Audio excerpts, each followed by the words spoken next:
از تقدیمات مجید کلابی. مردم موجی را دو بچه های غریبی را و موجی ها را مهاجرا را بگو مهاجر. بچه غریبه بچه غریبه سفر تو را به خطر کنه بچه راه تو را سفید کنه راه تو را نک کنه یا علی یا ذوالفقار هر بلای در باشد پروردگار دفعش کنه پروردگار سفر به خطر سمتلوی سفید سمتلوی نک سمتلوی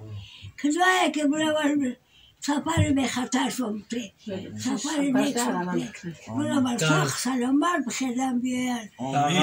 در غریبی را پرسون بیاید مردم موجی را دو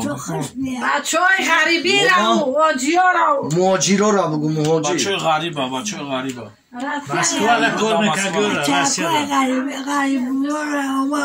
در غریب کل میکنن خدا ما رو سفر به خطر بده رای سفر بده رای نگ بده یا علی یا ذوالفقار هر بلای در رای ما باشد عشق پروردگار سفر به خطر سمته رای سفید سمته رای نگ سمته خدا سفر به خطر سمته کار کنن به وکاشو پریسون